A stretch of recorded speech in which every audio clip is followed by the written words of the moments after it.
आखिरकार 20 साल बाद भारत और यूरोप के बीच ट्रेड डील हो गई। महज इत्तेफाक कहें या फिर समय का तकाजा। यह ट्रेड डील ऐसे समय में की गई है जब अमेरिका ट्रेड को एक हथियार के तौर पर इस्तेमाल कर रहा है, जबकि ये ट्रेड डील साझेदार की एक बड़ी मिसाल बन गई। हालांकि एक साल बाद यानी 2027 में इस डील के अमल में आने की संभावना है, लेकिन जैसे ये ट्रेड डील लागू होगी, पहले ही दिन से भारत के 90% सामान पर यूरोप इंपोर्ट ड्यूटी घटाकर 0 कर देगा। दूसरी तरफ भारत यूरोप के 30% सामानों पर इंपोर्ट ड्यूटी घटाकर के 0 करेगा और फिर आगे चलकर अलग अलग चरणों में दोनों देश बाकी प्रोडक्ट पर ड्यूटी हटाने या घटाते रहेंगे। लेकिन सबसे अहम पहलू है कि घरेलू हितों पर कोई आंच ना आए, इसका पुख्ता इंतजाम किया गया है इस ट्रेड डील में। जैसे Bharat agriculture sector, auto sector पर बहुत संभल कर आगे बढ़ा है। अब सवाल यह है कि इस डील से भारत और यूरोप के बीच कारोबार की तस्वीर कैसे बदलेगी? क्या इस डील का असर सिर्फ भारत और यूरोप तक ही सीमित रहेगा या फिर दुनिया में होने वाले कारोबार पर भी इसका असर पड़ेगा? क्योंकि ये ट्रेड डील दुनिया की 25% इकोनॉमी का प्रतिनिधित्व करती है। दुनिया में होने वाले कुल ट्रेड यानी एक्सपोर्ट इंपोर्ट का 1/3 हिस्सा का प्रतिनिधित्व करता है। ऐसे में इस डील के बाद दुनिया के बाकी देशों के साथ ट्रेड को लेकर चल रही बातचीत पर क्या असर पड़ेगा? आज आवाज अड्डा में करेंगे इन्हीं मुद्दों पर खास चर्चा। नमस्कार, मैं हूं लक्ष्मण राय और चर्चा में शामिल होने वाले आपका मेहमानों से आपका परिचय कराऊं। इससे पहले आपको बता देता हूं कि इस ट्रेड डील से रोजमर्रा की जिंदगी पर आप पर क्या असर पड़ने वाला है और क्यों इस ट्रेड डील को हम मदर ऑफ ऑल डील कहते हैं। सबसे पहले आप देखिए, अभी जो है यूरोप भारत के सामानों पर औसतन 3.8% की ड्यूटी लगाता है। इस ट्रेड डील के लागू होने के बाद वो घट करके 0.1% हो जाएगा।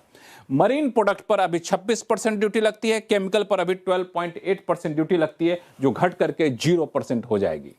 अब देखिए दूसरे प्रोडक्ट पे, प्लास्टिक रबड़ पर अभी 6.8% की ड्यूटी लगती है, लेदर पे 17%, टेक्सटाइल पे 12%। ये सारे प्रोडक्ट पर ड्यूटी घट करके 0 हो जाएगी। अप्रैल यानी गारमेंट पे अभी 12% लगती है, जेम्स एंड ज्वेलरी पर 4% लगती है, इस पर भी ड्यूटी घट करके आपको 0 हो जाएगी यूरोप में। फर्नीचर, कंज्यूमर गुड्स अभी यूरोप भेजते हैं भारत के से, तो वहां पे 10.5% की ड्यूटी लगती है, खिलौने पे 4.7% की ड्यूटी लगती है, ये सब घट करके कितनी हो जाएगी? 0, यानी कोई ड्यूटी यूरोप यहां पे नहीं लगाएगा।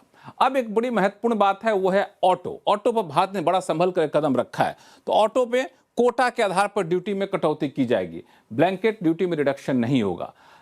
इलेक्ट्रिक व्हीकल, लग्जरी कारें, हैवी व्हीकल के लिए अलग अलग कोटा तय किया जाएगा, किस सेगमेंट में कितनी गाड़ी किस ड्यूटी पर आएगी। और खास बात यह कि 25 लाख से ज्यादा ऑन रोड कीमत वाली गाड़ी पर ही आपको कोटा दिया जाएगा, यानी भारत ड्यूटी घटाएगा। ये 25 लाख ऑन रोड की मतलब ये हो गया कि इसमें आपको जीएसटी, रोड टैक्स सभी शामिल है। अगर यूरोप के हिसाब से देखें तो 15,000 यूरो और उसके अलावा ये टैक्स। 5 साल में 5 चरणों में ड्यूटी को घटा करके 10% किया जाएगा भारत में, यूरोप की उन गाड़ियों पे जो 25 लाख से ज्यादा की कीमत है। जबकि यूरोप की जो ईवी आएगी भारत में, उस पर तुरंत ड्यूटी में रियायत नहीं दी जाएगी। 5 साल बाद यानी 5वें साल में ड्यूटी में वहां पर रियायत दी जाएगी, वो भी कोटा के तहत, यानी एक तय संख्या में। कोटा में यूरोप की बसें शामिल नहीं है, ट्रक शामिल जरूर है यहां पे। दूसरी तरफ आप आइए, यूरोप भारतीय कारों को 2.5 गुना ज्यादा कोटा देगा, यानी हम जितना इंपोर्ट करने के लिए कोटा करेंगे उसका 2.5 गुना ज्यादा यूरोप देगा। यूरोप 5 साल में अलग अलग चरणों में भारतीय कारों पर ड्यूटी घटा करके 0 करेगा। ध्यान रखिएगा, हम 10% करेंगे घटा करके, वो घटा करके 0 करेगा। ये सबसे खास बात है इस ट्रेड डील की। अब एक है वाइन को लेकर के, वाइन पे 2.5 यूरो से ऊपर वाले जो कीमत वाले वाइन है, उसी पर भारत ड्यूटी घटाएगा। वाइन के अलावा दूसरे जो अल्कोहल आते हैं, वाइन पर अभी 150% है बता दूं, जो घट करके 75% ड्यूटी हो जाएगी यूरोप से आने वाले वाइन पे, जो 2.5 यूरो से ऊपर की कीमत के होंगे। यूरो के जो अल्कोहल होंगे यूरोप के, वहां पे टैरिफ घट करके 40% हो जाएगा, अल्कोहल पर भी ड्यूटी घटाई जाएगी। एक और महत्वपूर्ण चीज, आपको यूरोप की जो बियर है उस पर भी टैरिफ घट करके 50% हो जाएगा। यानी ये सामान ऐसे हैं जिनका भारत में प्रोडक्शन उतना नहीं होता, इस वजह से यहाँ पे ड्यूटी घटाने की बात की गई। तो इस तरीके से पूरे ट्रेड डील को स्ट्रक्चर किया गया है ताकि घरेलू हितों को, घरेलू कंपनियों को कोई नुकसान यहाँ पर ना हो। लेकिन इस ट्रेड डील को सिर्फ आप इन आंकड़ों के नजरिए से मत देखिए, ये दरअसल इन आंकड़ों से कहीं ज्यादा है, एक साझेदारी है, एक लंबी पारी है। और ये चीज आज दोनों पक्षों के राष्ट्राध्यक्षों के केमिस्ट्री में साफ तौर पे दिखी। वो पहले आपको दिखाते हैं, फिर अपने मेहमानों के पास चलेंगे, चर्चा की शुरुआत करेंगे।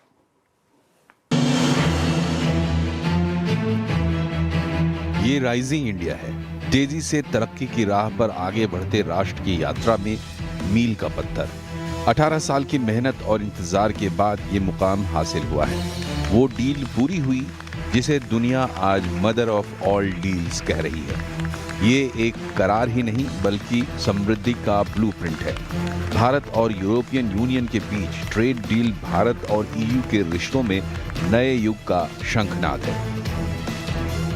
Prime Minister, distinguished friend, we did it. We delivered the mother of all deals. We are creating a market of 2 billion people, and this is the tale of two giants, the world's second and fourth largest economies, two giants who choose partnership in a true win-win fashion. आज भारत ने अपने इतिहास का अब तक का सबसे बड़ा फ्री ट्रेड एग्रीमेंट संपन्न किया है। आज 27 तारीख है। ये सुखद संयोग है कि आज ही के दिन यूरोपियन यूनियन के 27 देशों के साथ भारत ये एफटीए कर रहा है। भारत और यूरोपियन यूनियन के बीच करीब 2 दशकों की बातचीत के बाद डील पूरी हुई है, लेकिन आखिर इंतजार का फल मीठा आया। महीनों तक इसके लिए वाणिज्य मंत्री पीयूष गोयल, विदेश मंत्री एस जयशंकर ने मेहनत की। इसलिए पहले दावोस में इसका ऐलान और फिर दिल्ली में ये ऐतिहासिक डील पूरी हुई। गणतंत्र दिवस के मुख्य अतिथि के तौर पर यूरोपीय नेता भारत में आए। एक बड़ा प्रतिनिधिमंडल इस डील को पूरा करने के लिए भारत में जुटा। खुद प्रधानमंत्री नरेंद्र मोदी भी डेलीगेशन लेवल बातचीत में शामिल रहे। हैदराबाद हाउस में प्रधानमंत्री मोदी ने यूरोपीय नेताओं की तारीफ की। इस दौरान पीएम मोदी और यूरोपियन यूनियन के नेताओं की मजबूत केमिस्ट्री दिखी। पीएम मोदी ने एंटोनियो कोस्टा को लिस्बन का गांधी बताया तो एंटोनियो कोस्टा ने अपने भारतीय मूल पर गर्व जताया। On people-to-people ties. I'm the president of the European Council, but I'm also an overseas Indian citizen.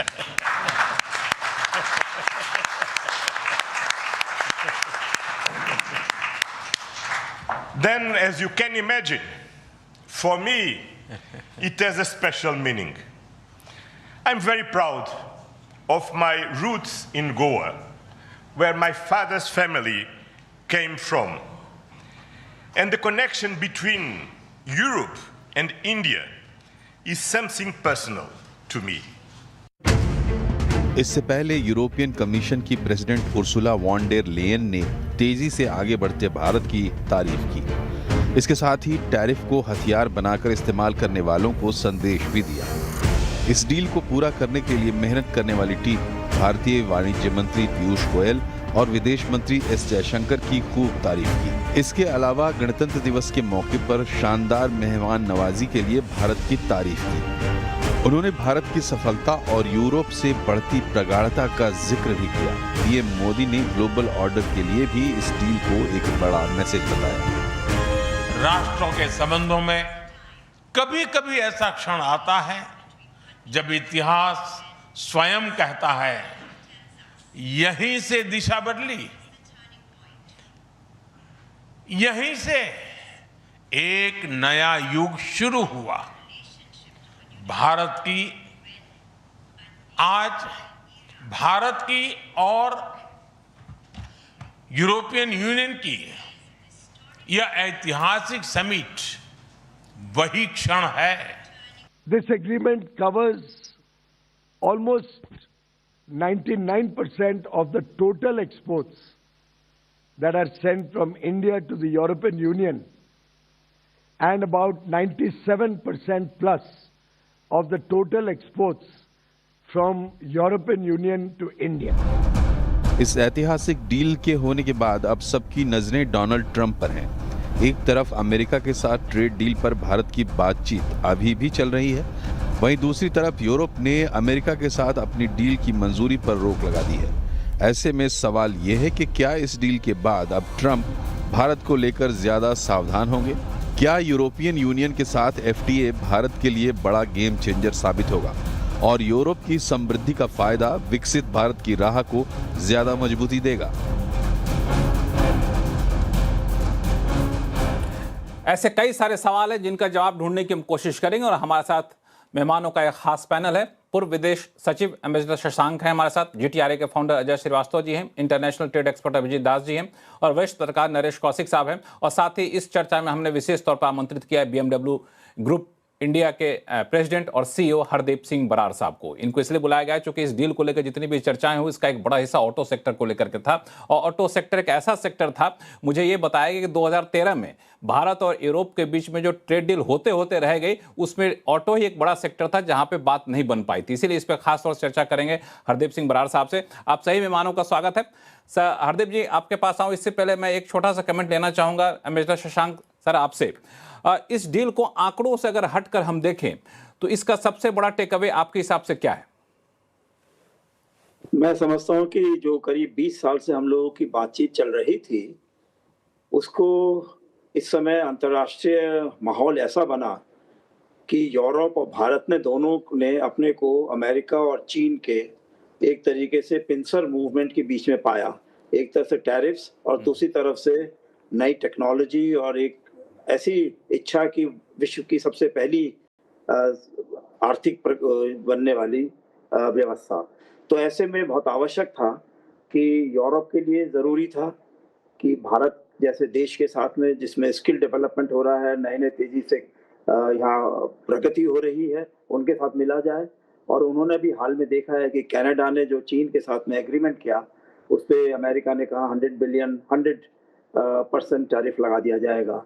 तो इसलिए वो मेरे ख्याल से चीन के साथ में वो बैलेंस भी हो गया। भारत के लिए भी आवश्यक है। हमने RCEP छोड़ दिया था ये सोच के कि उसमें जो है हमारा नुकसान होना है, और अब यूरोप के साथ में कर लिया है हमने, UK के साथ में कर लिया है, EFTA के साथ में कर लिया है।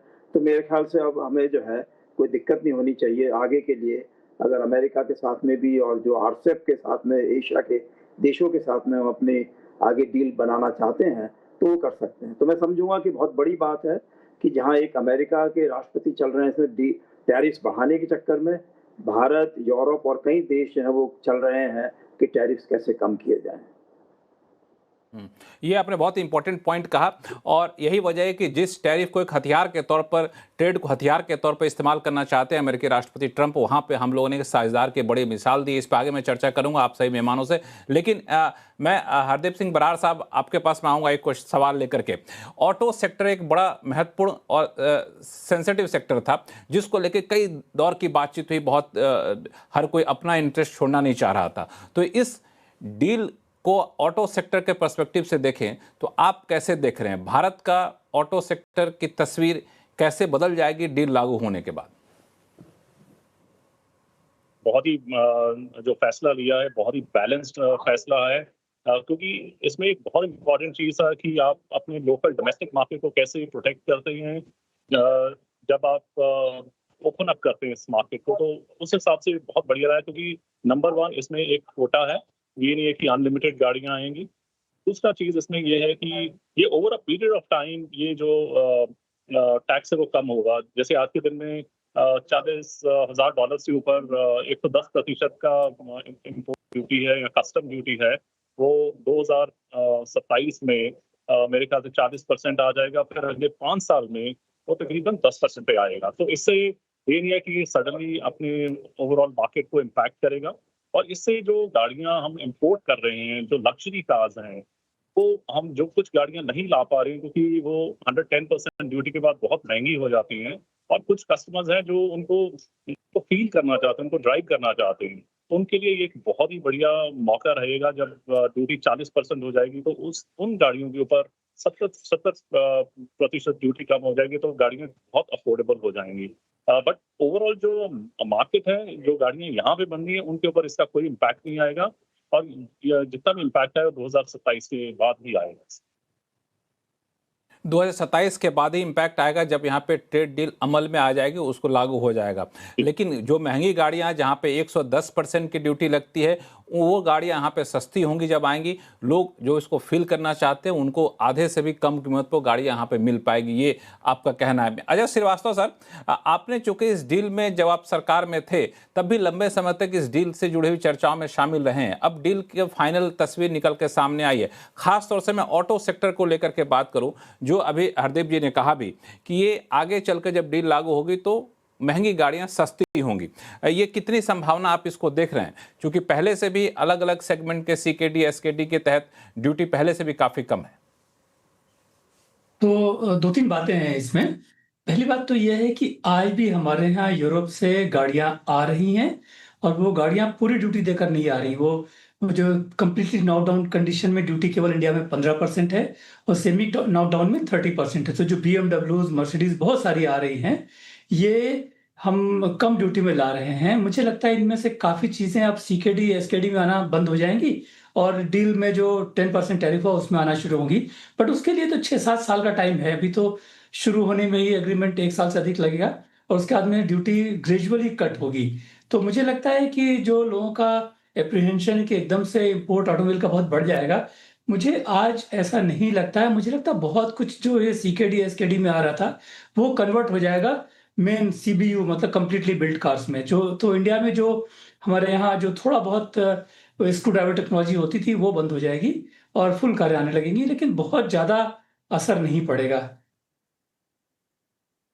एक चीज मैं आपके सवाल पे जरा, आपने जो जवाब दिया उस पर जरा हरदीप जी का कमेंट। हरदीप जी, ये जो सीकेडी एसकेडी वाली गाड़ियां हैं, यानी इसको आम बोलचाल की भाषा में दर्शकों को बता दूं कि गाड़ियां एक साथ बन कर नहीं आती हैं, अलग अलग टुकड़ों में हर पार्ट्स आते हैं और यहाँ पर आकर असेंबल कर लिए जाते हैं।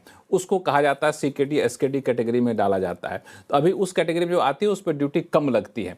अब चूंकि बनी बनाई गाड़ियों पर ड्यूटी कम हो जाएगी, तो जो सीकेडी एसकेडी वाली गाड़ियाँ यहाँ असेंबलिंग का जो काम होता था वो क्या बंद हो जाएगा क्या जब ये डील पूरी तरह से लागू हो जाएगी तब? हरदीप जी, अभी मुझे अगले 4-5 साल में तो ये नहीं लग रहा है, क्योंकि अगर ज्यादातर गाड़ियां अभी 15% ड्यूटी के ऊपर हैं, जो कि आपने बोला कि सीकेडी जिसको हम कंप्लीटली नॉकडाउन या पार्ट बाय पार्ट भी बोलते हैं, तो अगर ये 40% से शुरू हो रहा है तो फिर भी उस गाड़ियों का जो डिफरेंशियल है 25% रहेगा। वो आपका जाके 5वें साल में जब 10% हो जाएगा और उस समय तक अगर सीकेडी 15% भी है तो उसमें इतना डिफरेंशियल नहीं आ पाएगा। दूसरी चीज, जब आप कंपोनेंट्स को इंडिया में प्रोक्योर करते हैं तो जो cost of manufacturing of components India में है, मेरे ख्याल से वो यूरोप कभी भी मैच नहीं कर पाएगा, क्योंकि उनकी जो लेबर कॉस्ट है, ओवरऑल का कॉस्ट स्ट्रक्चर जो है वो बहुत महंगा है। तो अगर आप बाहर से पार्ट लेके आ रहे हो और फिर कहेंगे कि हम 10% ड्यूटी लगाएंगे, लेकिन अगर आपकी कंपोनेंट कॉस्ट ही इंडिया के अंदर जो है 50 से 60% है, तो आप लगा लीजिए कि फिर भी मेरे ख्याल से जो गाड़ियां यहाँ पे बन रही है उनके ऊपर फर्क नहीं पड़ेगा। हाँ, जो नई गाड़ियां प्लान कर रहे हैं मैन्युफैक्चरर की, कोई नई गाड़ी इंट्रोड्यूस करते हैं, तो उसमें बजाय कि आप लोकल उसकी मैन्युफैक्चरिंग का प्लान करें, उसमें इन्वेस्टमेंट करें, उस केस में आप जब उसको इंपोर्ट करेंगे तो उसमें फर्क पड़ेगा, ना कि जो ऑलरेडी प्रोडक्शन चल रही है। आपने इंटरेस्टिंग पॉइंट कहा कि प्रोक्योरमेंट यहीं से करते हैं, वहां असेंबल करते हैं। प्रोक्योरमेंट जब यहां से करेंगे तो यहां सस्ता मिलेगा, लेबर कॉस्ट जाहिर तौर पे यहां पे काफी सस्ता होगा। एक सवाल और आपसे पूछूं, फिर मैं बाकी मेहमानों के पास जाऊंगा कि इस पूरे ऑटो सेक्टर को लेकर जिस तरह से स्ट्रक्चर किया गया है, भारत ड्यूटी घटा करके 10% करेगा यूरोपियन कारों के लिए, लेकिन यूरोप भारतीय कारों के लिए वहां पे 0% ड्यूटी कर देगा अलग अलग स्टेजेस में। तो एक ऑटो सेक्टर को चूंकि आप बारीकी से नजर डालते हैं, जैसे BMW तक बात मैं ना कहूं, तो भारतीय ऑटो सेक्टर के लिए यूरोप कितना बड़ा बाजार है, कितना बड़ा पोटेंशियल है? वहां पे ड्यूटी जीरो होने के बाद यहाँ की कारें ज्यादा जा पाएंगी वहां पे? दो बहुत बड़े चैलेंजेस हैं। हालांकि हमारी कॉस्ट ऑफ मैन्युफैक्चरिंग बाकियों से बहुत अच्छी है, लेकिन इंडियन ओईएम के लिए दो बड़े चैलेंज हैं। एक पहला चैलेंज है कि क्या आप अपने ब्रांड को इतना बड़ा बना सकते हैं कि जो यूरोपियन बायर है वो भारतीय ब्रांड को खरीदेगा। तो ये बहुत बड़ा पॉइंट है। और दूसरी चीज, इंडियन ओईएम्स को जो क्वालिटी लेवल है वो बहुत इम्प्रूव करना पड़ेगा, क्योंकि जो वो कस्टमर है यूरोप का, उसको क्वालिटी जो फिट एंड फिनिश है, जो गैप्स हैं, उसको 100% परफेक्ट चाहिए। तो अगर इंडियन ओईएम ये दो चीजों का ध्यान रख सकते हैं और कर सकते हैं, इसको सॉल्व कर सकते हैं, तो मेरे ख्याल से भारत के पास जो मैन्युफैक्चरिंग कॉस्ट की स्ट्रेंथ है तो आम जो गाड़ी वहां पे मान लो 30,000 यूरोस की है, वो इंडियन प्लेयर उसको 20,000 यूरो में दे सकता है, लेकिन प्रोवाइडेड वो कस्टमर ब्रांड को एक्सेप्ट करे और जो क्वालिटी लेवल्स है उसको एक्सेप्ट।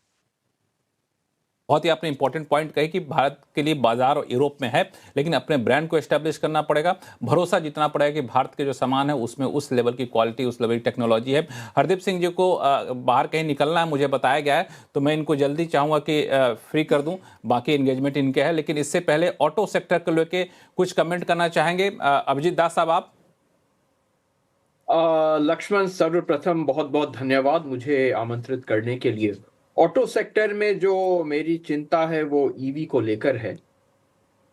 अभी डिटेल्स तो सामने नहीं आए हैं कि हम लोगों ने कितना कोटा दिया है ईवी के लिए और ये कोटा कब से लागू होगा, लेकिन यह जरूर है कि यदि ईवी पर केवल 10% का कस्टम्स ड्यूटी लगेगा, तब जो डोमेस्टिक प्लेयर्स हैं उनके लिए काफी कठिनाइयां आएंगी इंडिया में ईवीज मैन्युफैक्चर करने के लिए।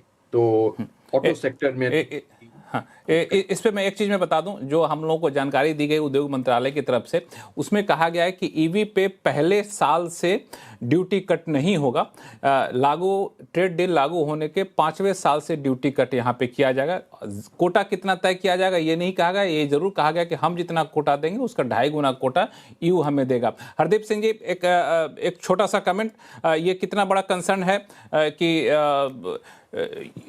ईयू ये बिल्कुल कंसर्न नहीं है, ये कंसर्न नहीं है, क्योंकि आपने जो सही फरमाया कि 5वें साल के बाद जो है ईवीज के ऊपर जो बेनिफिट आएगा, क्योंकि आई थिंक गवर्नमेंट ने ये भी देखा है कि भारतीय प्लेयर्स ने काफी ईवीज के अंदर इन्वेस्टमेंट करी है, तो आई थिंक थोड़ी प्रोटेक्शन दी गई है उनको कि अब 6ठे साल से जो ईवीज के ऊपर बेनिफिट आएंगे, तो पहले 5 साल में कोई प्रॉब्लम नहीं, और तब तक आई थिंक ईवी की मार्केट काफी बढ़ जाएगी। तो उसके बाद अगर और प्लेयर्स आते हैं तो कोई प्रॉब्लम आनी नहीं चाहिए, और जो ओईएम से इन्वेस्ट करा है इसके अंदर उनकी इन्वेस्टमेंट का भी रिटर्न तब तक काफी उनको मिल जाएगा। तो 6ठे साल से अगर ये आता है तो मेरे ख्याल से कोई प्रॉब्लम नहीं होना चाहिए। तो मेरे ख्याल से ये बहुत बड़ा मुद्दा नहीं है आज के दिन।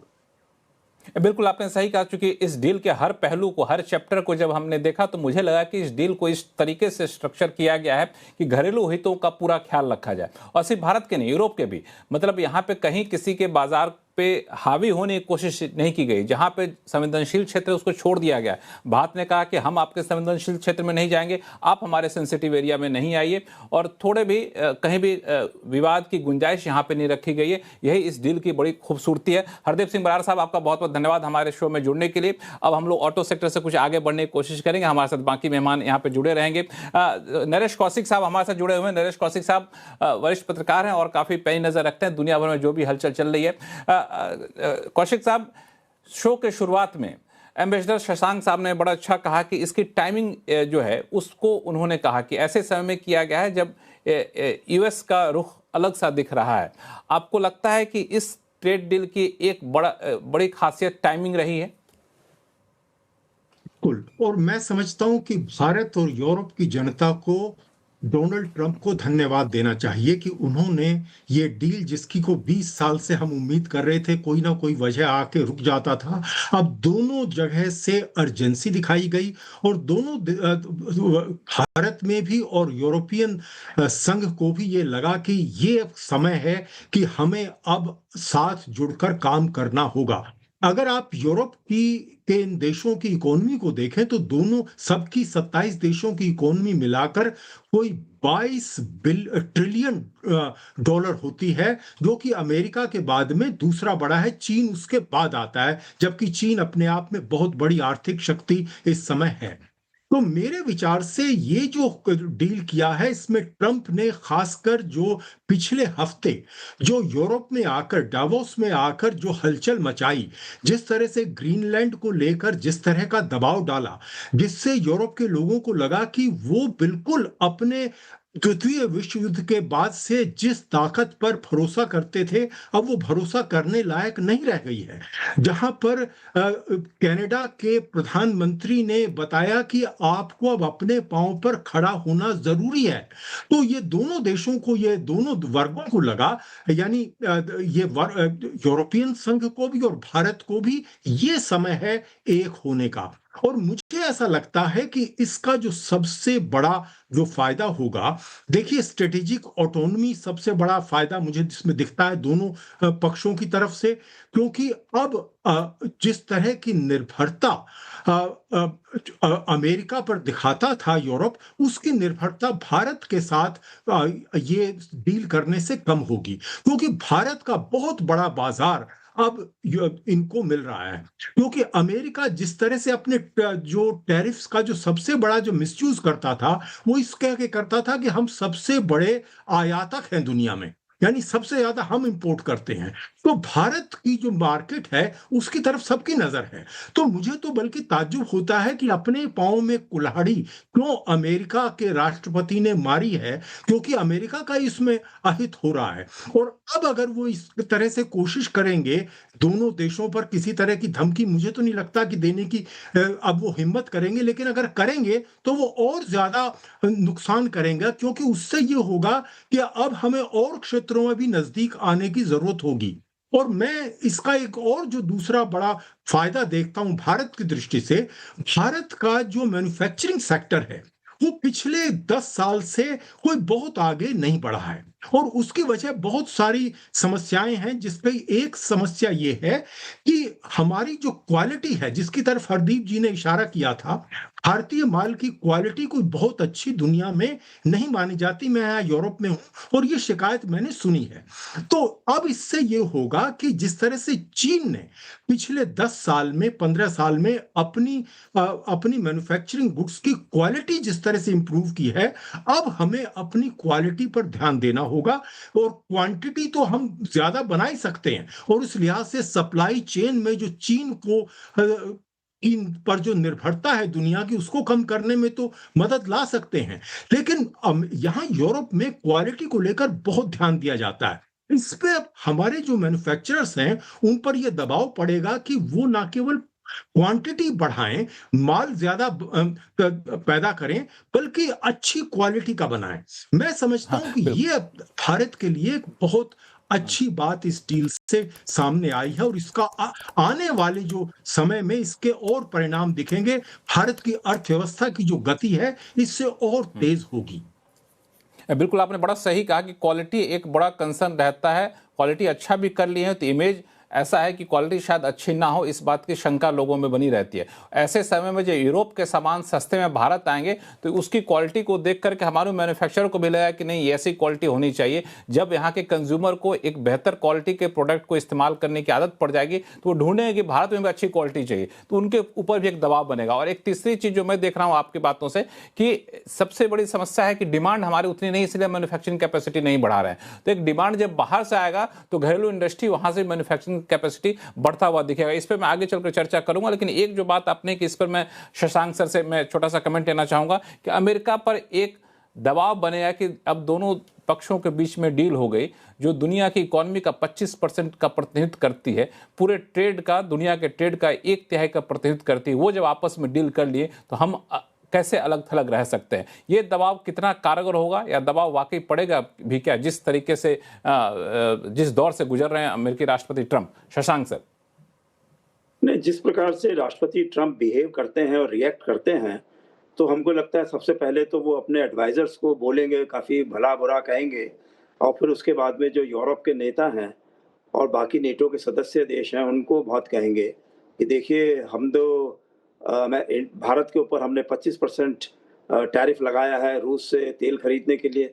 आप उसी तेल को आप रिफाइन करवा के आप खरीद रहे हैं, और अब आपने भारत के साथ में भी एग्रीमेंट कर लिया है।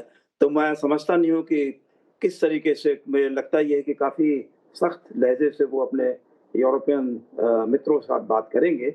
अब सिर्फ देखने की बात यह है कि यूरोप में किस तरीके से रिएक्शन होगा, क्योंकि जो भारत के साथ में डील हुई है, मैंने देखा यह है कि यूरोप की पूरा वहाँ पर सहमति नहीं है इस चीज़ के लिए। वहाँ पे भी वो ये मानते हैं कि ये रूस के मित्र है भारत, तो भारत के साथ क्यों करा जाए। दूसरा, जो अभी तक ये बात कही गई है कि भारत की क्वालिटी अच्छी नहीं होती है, वो यूरोप में बहुत लोग कहते हैं कि ऐसे क्या फ़ायदा है ऐसे देश के साथ में जाने का, तो उनमें इंटरेस्ट होता है चीन के साथ जाने में। लेकिन ये वहाँ के नेता जानते हैं यूरोप के कि चीन के साथ जाने का मतलब ये है कि सीधा-सीधा ट्रंप साहब से 100% की टैरिफ के बढ़त, और हो सकता है कि वो भी कह दें कि मैं अपने F-35 प्लेन्स भेजने वाला हूँ आपके यहाँ। तो इस तरीके से वो नेता जानते हैं कि क्या सेंसिटिविटीज़ हैं, कैसे अपने यूरोपियन संघ को बचा के रखना है, आगे बढ़ना है। और इनको मालूम है कि भारत जो है अभी चाहे बहुत ज़्यादा बड़ी शक्ति नहीं है, आर्थिक शक्ति, लेकिन बहुत तेज़ी से बढ़ रही है, स्किल डेवलपमेंट बहुत तेज़ी से हो रहा है। और जो पहले कहा जाता था कि चीन में क्वालिटी नहीं है लेकिन वो बहुत सस्ता बना सकते हैं, तो वही हाल भारत उस स्टेज पर है और बहुत तेज़ी से अगर आगे बढ़ सकता है, तो मैं समझता हूँ कि यूरोप के लिए ये मौका है कि भारत को मदद करे अपने जो है टेक्निकल एक्सीलेंस को बढ़ाने के लिए, अपने प्रोफेशनल्स के स्किल्स को बढ़ाने के लिए जितना भी मदद कर सकता है, तो उसमें भारत का भी फायदा होगा और यूरोप का, क्योंकि लिबरल डेमोक्रेसी कहते हैं ये अपने को। अब दोनों के अपने अपने सेंसिटिव पॉइंट्स हैं, उसकी दोनों को रिस्पेक्ट करनी चाहिए। इसके अलावा मैं समझता हूँ कि ये बहुत बड़ी बात है जो सिक्योरिटी, डिफेंस, अभी मोबिलिटी के ऊपर भी बात चली है, तो एक तरीके से जो टेक्निकल अपग्रेडेशन हो सकता है उसमें हमको इसमें भारत और यूरोपियन संघ के साथ में बहुत फायदा हो सकता है दोनों तरफ से। तो मैं समझता हूँ कि अमेरिका के रिएक्शन जरूर आएगा, लेकिन हमको यही समझ के चलना है कि अंत में अमेरिका को भी और चीन को भी एक मल्टी पोलर वर्ल्ड की तरफ समझना होगा, देखना होगा। और भारत के और ब्रिक्स के देशों की जो आपस में आगे बढ़त हो रही है उसको रोका नहीं जा सकता है, तो क्यों ना उनके साथ मिलकर काम किया जाए। रिएक्शन जो अमेरिका का आएगा, जिसकी बात आपने की, वो कंस्ट्रक्टिव रिएक्शन होगा कि डिस्ट्रक्टिव रिएक्शन होगा? अभिजीत दास साहब।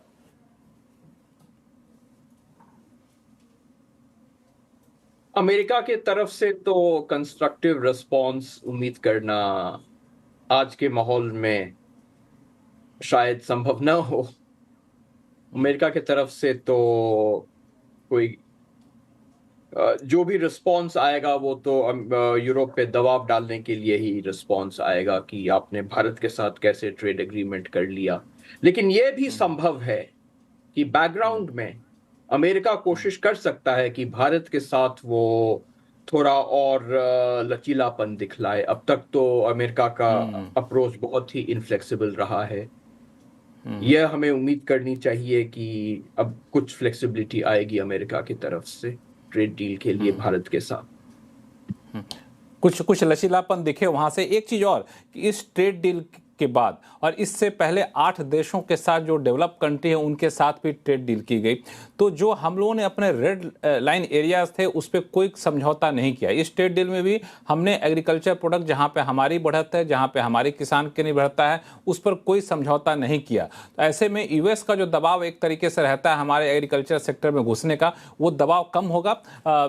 अजय श्रीवास्तव सर। देखिए, ऐसा नहीं है कि हमने एग्रीकल्चर में कुछ छूट नहीं दी टैरिफ में। हमने प्रोसेस एग्रीकल्चर में काफ़ी चीज़ों में छूट दी है, और जो ईयू ने अपना ब्रीफ दिया उसमें वो सब चीज़ों ने लिस्ट की हैं डिटेल में। अब जो कोर एग्रीकल्चर है, बेसिक एग्रीकल्चर प्रोडक्ट, इसको जैसे कि ग्रेन्स हैं, गेहूँ, चावल, मक्का, इन सब की बात है, इसमें हमने कोई वो नहीं दिया है। तो अमेरिका की प्रॉब्लम क्या है कि वो कोर एग्रीकल्चर के पीछे पड़े हुए हैं। उनको चाहिए कि गेहूँ, चावल, मक्का, सोया, इन सब में वो हम नहीं खोल सकते हैं। प्लस दूसरा वो जीएम प्रोडक्ट्स के पीछे पड़े हैं। तो ईयू समझता है ये सब, इसलिए दे हैव एग्रीड कि हम इस करने के मूड में नहीं है और ये हमारे लिए बहुत सेंसिटिव है।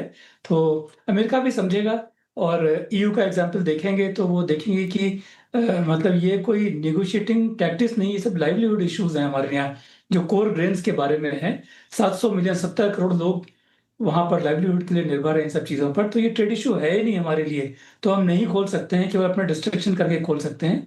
इसलिए सरकार ने बिल्कुल ठीक किया, जहाँ हम लोग कंफर्टेबल हैं वहाँ ईयू को हमने एक्सेस दिया है, जहाँ कंफर्टेबल नहीं है यूएस से डील नहीं किया हमने। और अजय सर, आप बता दीजिए, चूंकि आप डील की बारीकियों को काफ़ी लंबे समय से देख रहे हैं, कि भारत के लिए किन किन सेक्टर में अब इस डील के लागू होने के बाद संभावनाएं काफ़ी ज़्यादा बढ़ जाएंगी, क्योंकि डील लागू होने तक तो इंडस्ट्री इंतजार करेगी नहीं। डील कि जैसे बारीकियां निकल कर सामने आएंगी, वो अपना प्रोडक्शन कैपेसिटी, अपने मार्केट को तलाशना, अपने ग्राहक को तलाशना शुरू कर देंगी पहले से ही। देखिए, ये जो है डेवलप्ड इकोनॉमी है, जो 450 मिलियन जो है रिच कंज्यूमर्स हैं मोस्टली, और केवल जो हाई एंड गुड्स हैं, हाई क्वालिटी गुड्स हैं, वो जाएंगे। तो जैसे हम ये कह रहे हैं कि लेबर इंटेंसिव गुड्स हैं, जैसे टेक्सटाइल्स है, गारमेंट्स है, मेडअप्स हैं, शूज हैं, ये सब चीजें बढ़ जाएंगी। हाँ, बढ़ने के पूरे चांसेस हैं, क्योंकि जैसे शर्ट्स में टैरिफ 12% है, शूज में 8 से 16% है, ऐसे टैरिफ अधिक के भी 0 होंगे तो हमारे एक्सपोर्ट्स बढ़ेंगे। आज वियतनाम और बांग्लादेश जो हमारे कंपटीटर हैं, वो अपना एक्सपोर्ट कर पाते हैं ईयू को 0 टैरिफ में, हम मार खाते हैं टैरिफ की वजह से। तो ऑफ कोर्स 0 से बढ़ेगा, लेकिन कितना बढ़ेगा ये हमको सोचने की जरूरत है, इनवर्ट देखने की जरूरत है। जब हम करीब 15 साल पहले जापान से एफटीए कर रहे थे, तो इंडस्ट्री ने कहा कि जापान तो रिच कंट्री है, आप वहां कहिए गारमेंट में 0 टैरिफ कर दें इमीडिएटली हमारे लिए। तो सरकार ने जापान से बात की, वो मान गए और डे 1 से 0 टैरिफ हो गया। लेकिन आज 15 साल हो गए, हमारा एक्सपोर्ट तो गारमेंट का वहां बहुत ही इनसिग्निफिकेंटली बढ़ा है। क्यों? क्योंकि डेवलप्ड कंट्री में बेचने के लिए आपको अपनी क्वालिटी और काफी चीजों का ध्यान रखना पड़ेगा। अगर हम वो ध्यान रखेंगे तो हमारा एक्सपोर्ट बढ़ेगा, अगर वो ध्यान नहीं रखेंगे तो एक्सपोर्ट उतना नहीं बढ़ेगा, इतना हम सोच रहे हैं। इसमें एक एग्जाम्पल चाइना का भी दिया जाता है कि एक समय है जब हम लोग चाइनीज माल कह के चिढ़ाते थे घरेलू कोई प्रोडक्ट को, किसी को, कि चाइनीज जो सामान होते हैं उसकी क्वालिटी बहुत ख़राब होती है। लेकिन धीरे धीरे बहुत तेज़ी से चाइना ने अपने आप को इम्प्रूव किया, आज पूरी दुनिया में चाइना के सामान वहाँ पर बिक रहे होते हैं। तो इसकी संभावना भारत में कितनी रहते हैं अभिजीत दास साहब?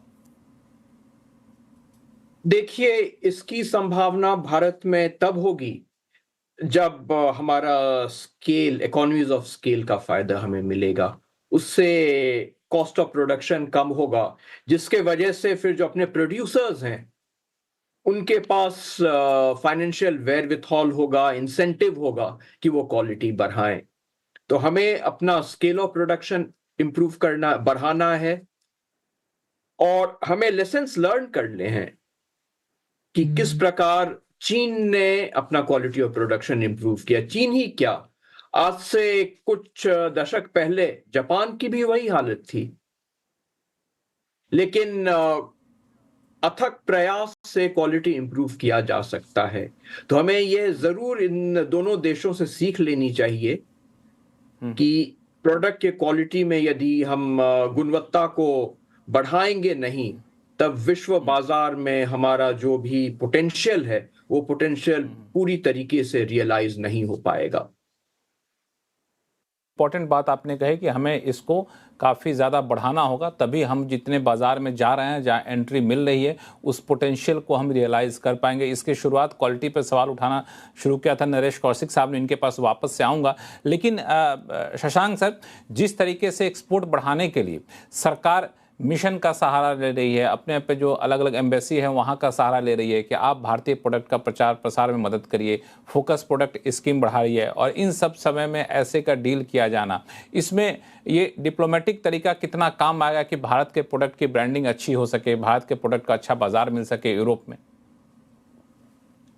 देखिए, जो कमर्शियल डील्स होनी है तो उसमें तो जो अभिजीत साहब ने कहा है और नरेश कौशिक जी ने कहा है, वो जब आवश्यक है कि क्वालिटी बढ़ानी आवश्यक है। और जो एशिया के साथ में जैसे सप्लाई चेन की जो रिलेशनशिप बनी थी, जो चेन्स बनी हैं, उनकी वजह से चीन में क्वालिटी में लगातार इम्प्रूवमेंट होता चला गया कि पहले छोटे आइटम्स में हुआ, फिर ज़्यादा से ज़्यादा बड़े आइटम्स में होना शुरू किया, और फिर अब ऐसी हालत होगी कि अब वो यूरोप ने और अमेरिका ने कहना बंद कर दिया है कि उनके यहाँ से टेक्नोलॉजी चोरी करके या और आइटम चोरी करके चीन ले जा रहा है।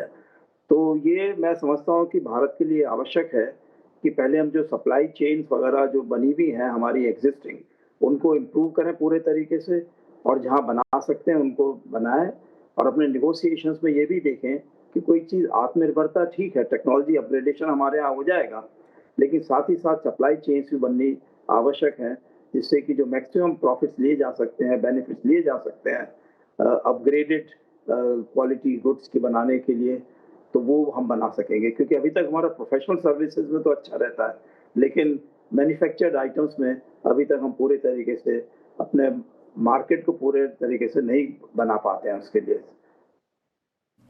इसमें दो चीज़ें और हैं इस पूरे ट्रेड डील में, जो हम लोग गुड्स और की बात कर रहे थे, लेकिन सर्विस भी एक बड़ा हिस्सा है। सर्विस सेक्टर में भी मोबिलिटी का पूरा एक रोड मैप यहाँ पे दिया गया है। और दूसरा, डिफेंस टाई पे भी काफ़ी ज़्यादा जोर दिया गया रक्षा सहयोग को लेकर के।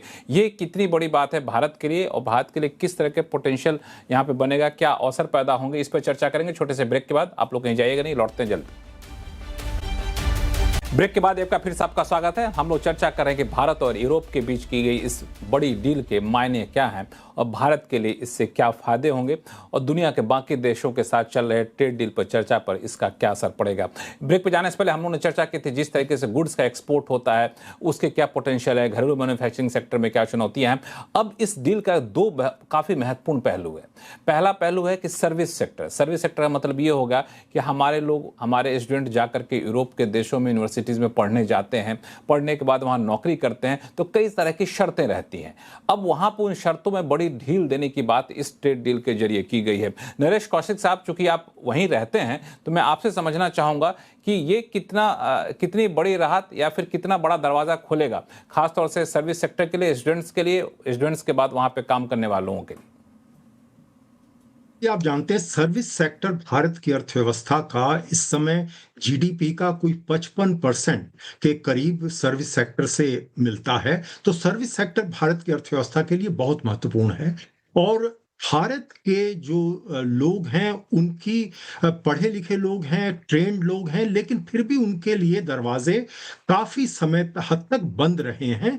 और भारत की सरकार जब भी कोई ट्रेड डील करती है उसमें इस तरह की बातें करती रही है। यहाँ ब्रिटेन के साथ जो समझौता हुआ, इसमें भी इसकी बात थी। और जो यूरोप के साथ जो अब तक जो समझौता नहीं हो पा रहा था, उसमें ब्रिटेन ये अड़चन डालता था, अड़ंगा डालता था, क्योंकि भारत जो है अपने लोगों के लिए ज्यादा वीजा की मांग करता था, जो यूरोप के लोग देने को तैयार नहीं थे। लेकिन अब जो है हालात बदले हैं।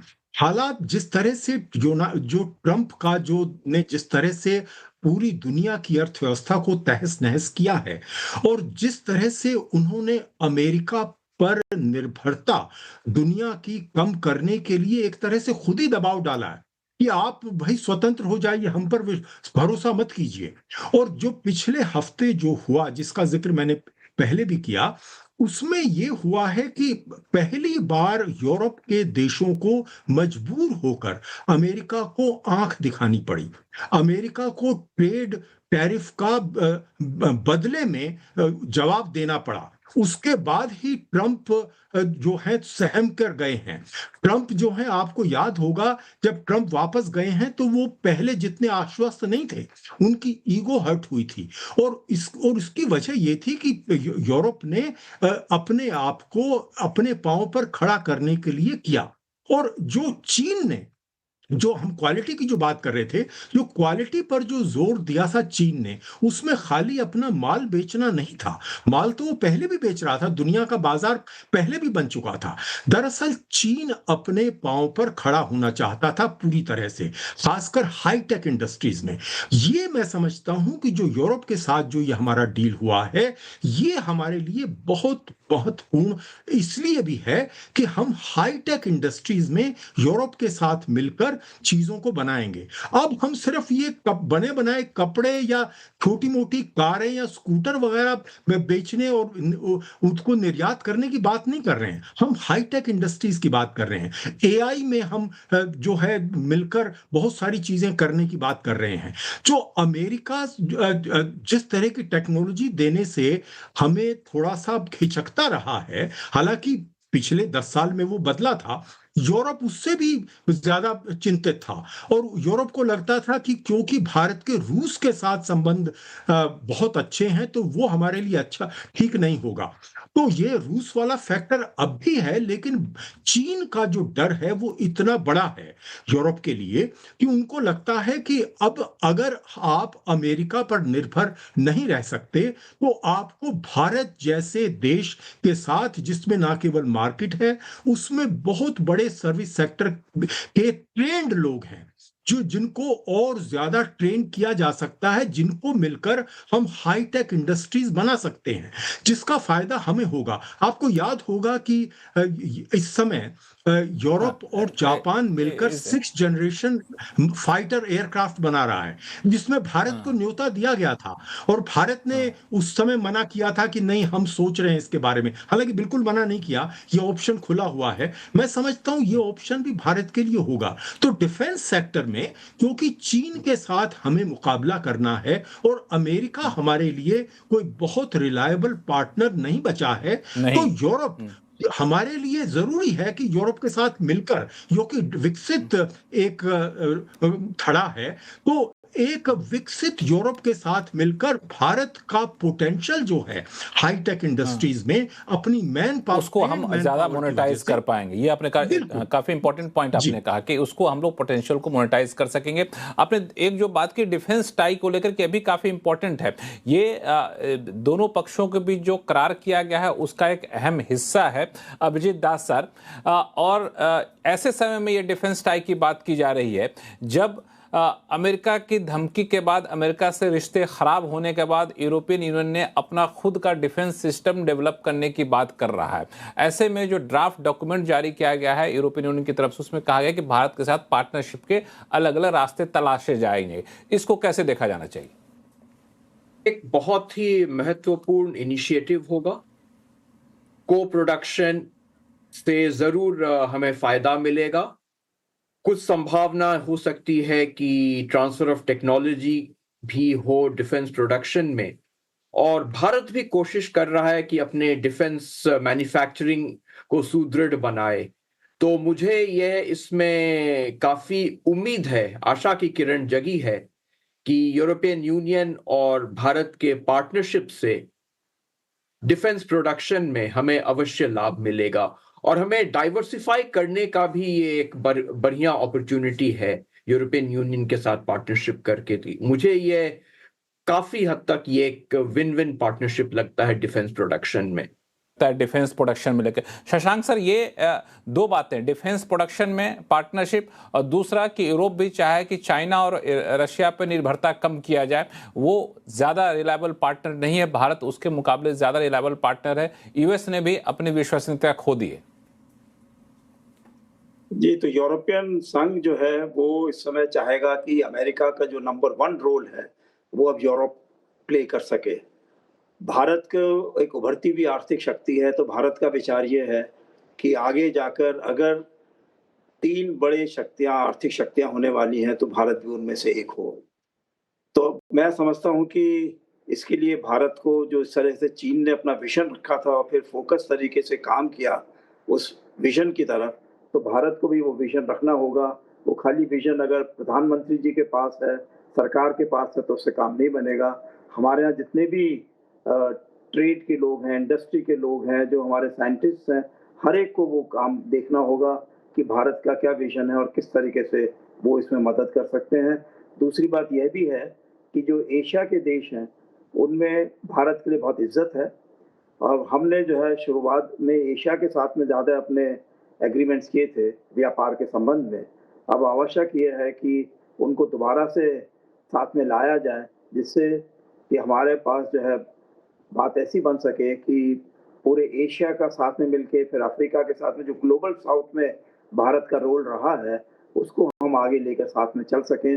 तो भारत जो है फिर एक वाकई में जो 2 या 3 उभरती हुई सबसे बड़ी आर्थिक शक्तियां हो सकते हैं, वो विजन हमारा रहेगा। तो उस पर हम समझते हैं कि जो टेक्नोलॉजी अपग्रेडेशन है उस बेसिस पर, चाहे सिक्योरिटी के क्षेत्र में हो चाहे डिफेंस के क्षेत्र में, वो हो पाएगा। खाली हमारा ये सोचना है कि दूसरा देश हमको सब कुछ दे देगा, वो मैं समझता हूँ कि वो नहीं हो पाएगा। वो नहीं हो पाएगा। आपने एक बड़ा इंटरेस्टिंग पॉइंट उठाया है, इस पे मैं अजय श्रीवास्तव सर आपके पास भी आऊँगा, लेकिन इसी पे पहला सवाल ले ही लेता हूँ शशांक सर आपसे कि इस पूरे ट्रेड डील के बाद, चाहे डिफेंस पार्टनरशिप की बात हो गई है, इससे पहले बाकी गुड्स के पार्टनरशिप की बात हुई, तो जो आंकड़े कह रहे हैं कि करीब 33 ट्रिलियन का कारोबार पूरे होता है, तो 11 से 12 इंडिया ईयू के बीच में होगा, तो पूरे वर्ल्ड ट्रेड का 1/3 इस डील के तहत कवर हो जाता है। तो पूरे ग्लोबल ट्रेड का सिनेरियो बदलता दिखेगा यहाँ से आगे चल करके लॉन्ग टर्म में। जी, मैं समझता हूँ, लेकिन उसमें होगा ये कि भारत का जो मार्केट खुलेगा, तो जो हमारा एक्सपीरियंस बाकी देशों के साथ में रहा है कि भारत का फ़ायदा कम होता है और पार्टनर्स का फ़ायदा ज़्यादा होता है, तो वही होगा शुरू में। लेकिन हमको ये मान के चलना है कि अगर पहले 5-10 साल में ये होता है, तो आगे किस तरीके से हम अपने जो नेगोशिएशंस हैं, अपने जो लिवरेजेस हैं, उसको बढ़ा के चल सकें, ताकि आगे जो है हमको भी पूरा बराबरी का फ़ायदा मिल सके या ज़्यादा फ़ायदा मिल सके।